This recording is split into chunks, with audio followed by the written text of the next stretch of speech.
But before we get to the actual test day, let me quickly explain the plan that we had in place to record that specific day. By the way, Tia here, Dan and Francis are currently busy enjoying their riding, so you have me doing the voiceover. Enjoy! First of all, we have to thank Chigee because they have provided us with a complete riding system from the riding display to the riding camera, which we had to set up the night before the test. Anyways, here are some reviews from the guys.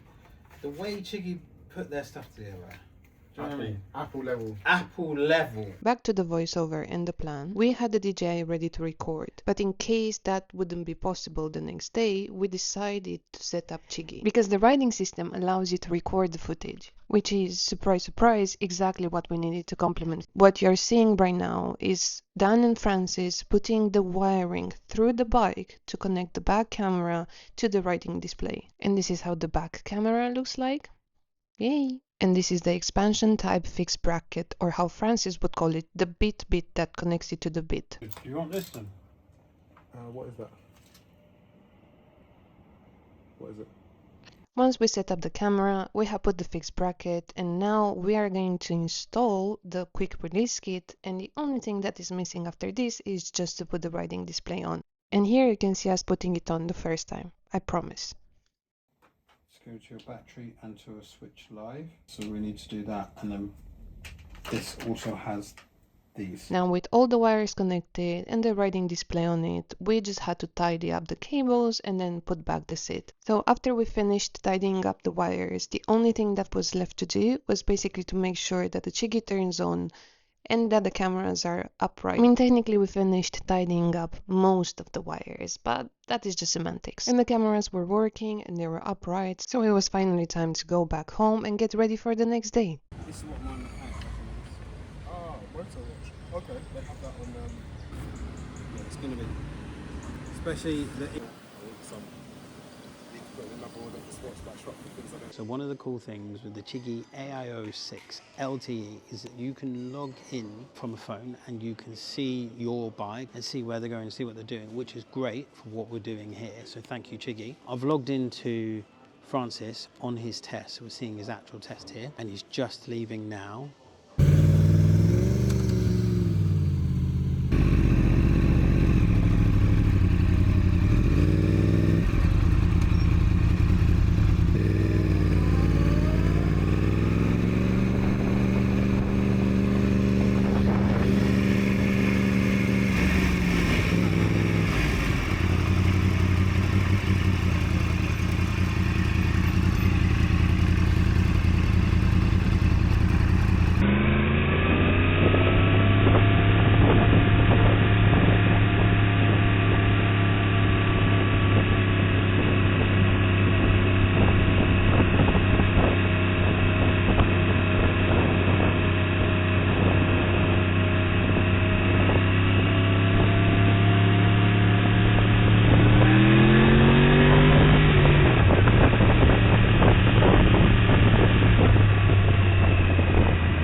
And he's not going too fast with the speed camera, so that's great, because we can also see the speed here, so that's really cool.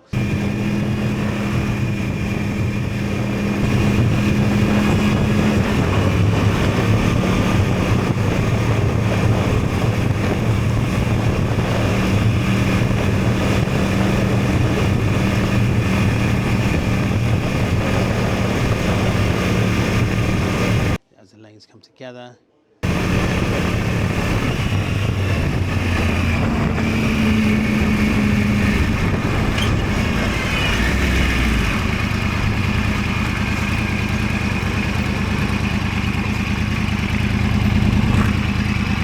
Is that?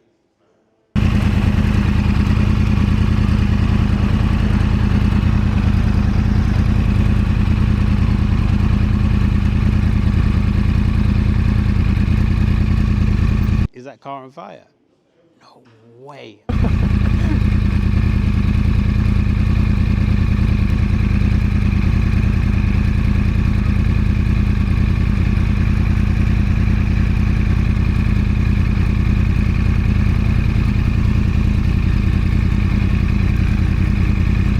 Oh shit. So after this turn, they're turning into a 20, Let's hope he sees that.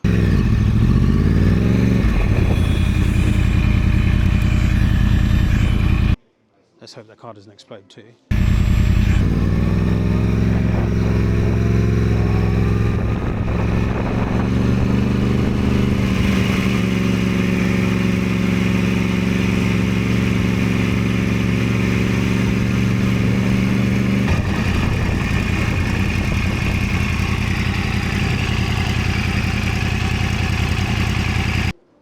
This is good riding so far. That's good.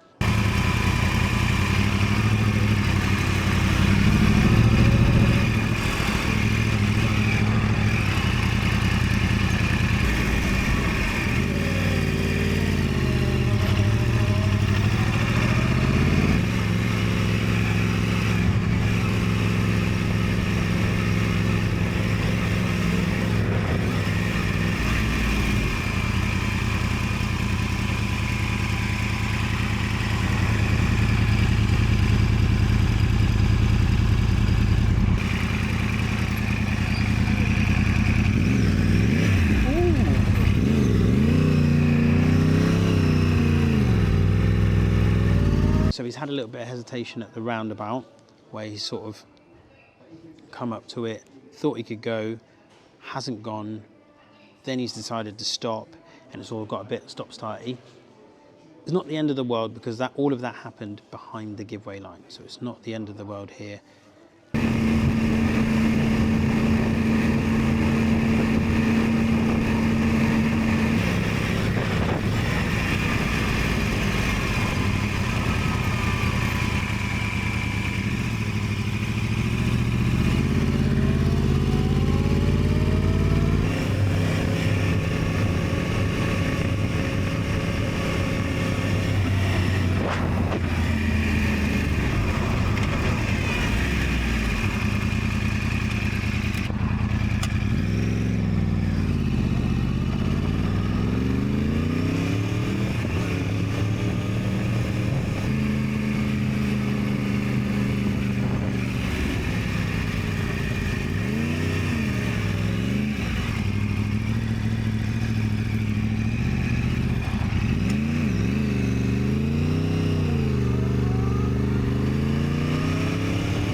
Looks like he's doing a turn around.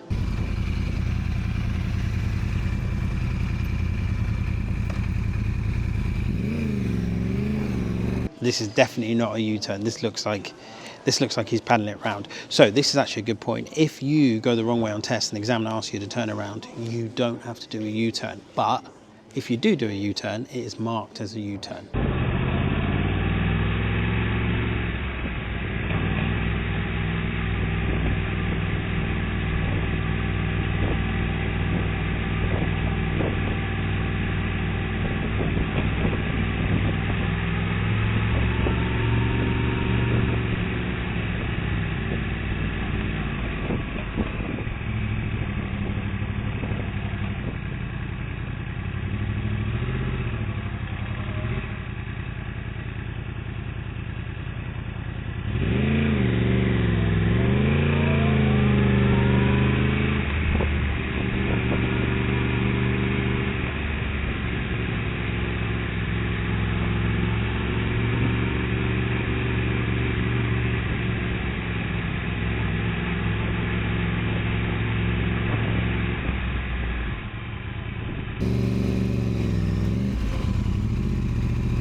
Yeah.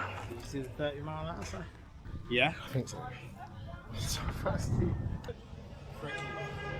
Hey! Yes! Fuck.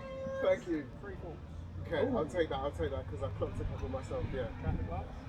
Oh, honestly, I was tired by the end. Like, my brain was concentrating so hard, my helmet was up. I saw all the signs. Honestly, you'd have been proud of the signs. You'll watch it later, you'll be like, oh, yeah. Sick. Yeah. Sick. Got some nice corners. Yeah? Super slow. I went the wrong way on the roundabout. Oh, wrong direction. I went the wrong way, yeah. Not okay, fine. And then I was like, and he was like, just paddle it. It's a super narrow cool. road. Okay, cool. Yeah. That's wicked.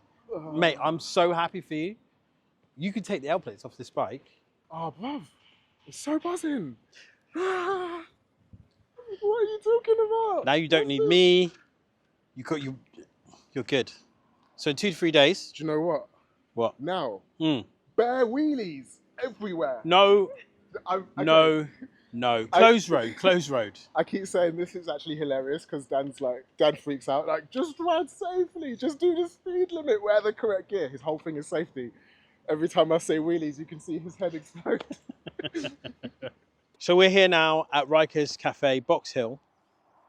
You've done it. Yeah. You've passed it. I don't know. How? They said it couldn't be done, and we did it. You did it. Tell me, how was the Moto test ride?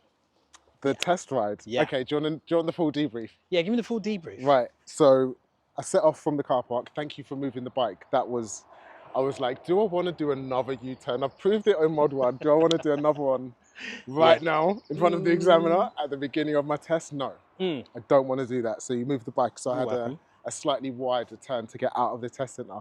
And then, did you see me stop before the giveaway line? I did. You didn't tell me where to go. He didn't tell you where to go. He didn't tell me where to go. He just said exit the car park. And so I stopped. And then I was like, okay. And then he said, let's turn left. Right, so he was excited then about the fact you were on an R1. He didn't know where we were going either. Yeah. So then we turned left, we went up the hill, up the 40 roads. And then, as we were going up the 40 road, ready to turn right, we were outside, we were next to the traffic lights, in front of the traffic lights, before the junction, the right turn. Yeah. And there was a car on fire. I'm not exaggerating for effect. The car was on fire. What? And then this smoke bellowing out. The examiner's behind me, and he's like, in my headpiece, I can't reply to him because it's one way. He's like, I really want these lights to change right now. Get me out of here now. And then we're just sitting there at the traffic lights for ages, waiting behind the car in front. And then he's like, if this blows up right now, if this car blows up right now, this is a bad day for both of us. So we set off anyway. The car was mad. The car was completely effed, don't swear on Dan's channel. So we turned right, 20 sign right in front of me. Guess what? What? Saw it. Easy. Let's go. Easy. Let's go. Okay. So then we went around the test route. I'll give you the minors. I won't tell you the whole test route because you've recorded it, so you can watch it. The minors were three minors. First one was I emergency stopped for an amber light. So we were riding down. So I'm looking down and the speed is 24. I'm like, he wants to get on with it. Let's speed up. So I throttled on and then immediately the light turned to amber. So I was like, brake hard. And the back skid, I felt it skid a little bit and I was like, oh, game over. But when you said before that the back skidding, you can hardly see it unless it's a big skid, I was like, that probably saved it. Then we turned right on a roundabout. And we come up to this mini roundabout. I'm turning right. There's a lorry on my right, and there's a car coming from in front of me. Okay. So I've come up to this mini roundabout. I'm looking to the right, but there's a lorry approaching. The lorry stops to let the car in front go round, so I stop as well. Then I'm looking to the right. I see the lorry's indicating left, so I go to set off, and then another car comes from in front. Okay. So I'm like, oh no, stop. Yeah. And then and so then I've nudged it across the giveaway line. And you actually said, if you go across the giveaway line and then stop, game over. So I was like, oh, bruv, what have you done? So then I regained my composure. I was like, no, the lorry's indicating left. Why are you stopping? So I stopped and then immediately throttled on, let the clutch out and went around the roundabout. So that was okay. Obviously just a minus. We're still here, we're still talking. We're still talking. And then the next one was he asked me to pull up on the left. And where I pulled up on the left, now I didn't think of this in advance. In my head, this is a perfect pull up on the left. Yeah. So I've gone along this curb, I've pulled to the left nice and gently, no like sharp turning, because you said don't do that. Make it nice and smooth every single time. So indicated left, shoulder check. I've pulled up alongside the curb, I'm just letting the bike cruise, chill, gentle braking, and I've stopped about 2 meters away from the entrance to a garden centre. I wouldn't have even been able to tell a car student that that's not allowed. So you know what? Hold my hands up. I learned something new. Fair. And that's it. They're your three. So you didn't quite stop in the. Do you know what as well? Another thing that you said, sorry, was that if you miss a lifesaver check, you fail immediately. And so I was coming up to a mini roundabout. Yes. Didn't check over my right shoulder, and I went around the roundabout. As soon as I did it, I realised I didn't do that lifesaver check. And I was like, oh. No, you're joking. From that one thing. But he didn't even mark it. But that's only if the roundabout has a physical thing in the middle. Because a mini roundabout, you don't do a lifesaver to exit the mini roundabout. Not to enter it. So I turn, yeah. So I'm turning right on the mini roundabout. I'm coming up to the roundabout, indicating right, nice. There's nothing at all coming from the right. And I just set off onto the mini roundabout and turned and went. If there's a lifesaver onto the entry, you don't need one onto the entry. You're just looking to the right. But on the exit, if you're turning right and it has a actual physical thing, there was no lifesavers at all. Entry, exit, left, right, up, down. But on a mini roundabout, you don't need that. They're not looking for that on any painted roundabout. Good to know. But guess what? Go on. I have a full license. You have a full license. You have happen? A full license. From all the stress, from the beginning where I met you and asked for an automatic bike for my CVT, and Dan was like, nah, we're doing it properly if we're doing it at all. To going to Mitcham and having the upset and the disappointment at the first world one, putting a foot down for no reason, to going to Hastings on a road trip, to all of the other mental adventures that we've been on, to actually now being here at Rikers and having it hasn't sunk in yet. I've got a motorbike, a full A unrestricted bike license. How did you feel when we came out of the Hilton Hotel and you had your license? And even though we were still talking on the radio, you knew that I don't have to listen to any other instructor unless I want to learn more. How did that feel? To be honest, it hadn't really sunk in at that point. I was still basically riding under instruction. Still got the L plates on. We need to do something about this. Do you know what? I've got something for you. Go. I've got something for you. Check this out. It's got the tools. Check this out. Am I doing the honours? I think you're doing the honours. Yeah? Yeah. Okay, now? Let's do it now. Okay. Give it a snip. One. Two. Dash that. You might as well just put it in the bin. No, the bin's there. Do you know what else? What? That's for you. That's for me. And? Oh, like that? Like that? That back as well. If we're doing that, then let's go proper riding.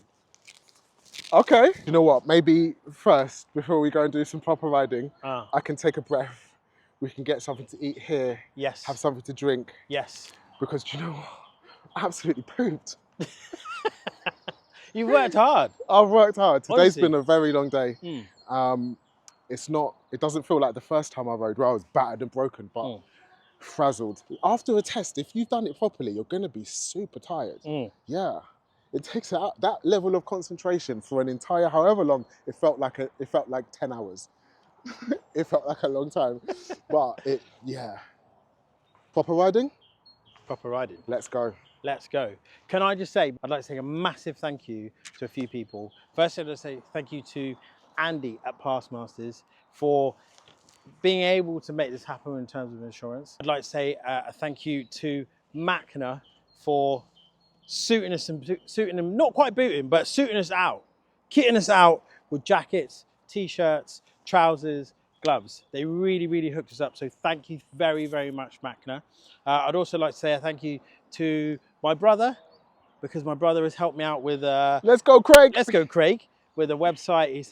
Have a look at the website. It's wicked. So he's done a lot of work in the background. Yeah, link in the description. He's done a lot of work in the background with the website. I'd also like to say a massive, huge thank you to Tia. All right, there you go. There you go. Yeah, she has absolutely smashed it. She's helped me a lot with the editing. She's helped me a lot with the social media. Please check out her page. It is Tia Sage on Instagram. Check that out. And a massive thank you to RNC as well, Kaio at RNC, for all his support with this bike, for just, he's another one who helped us to make it happen. Without RNC, without Past Masters, without Macna, without Tia, Craig, Francis, and this crazy idea, this wouldn't be possible. If you have a dream that you'd like to make happen too, then please get in touch. I would love to make your dream happen on your dream bike. And a massive thank you to Chigee for supplying us with 2 units for this project. Thank you so much.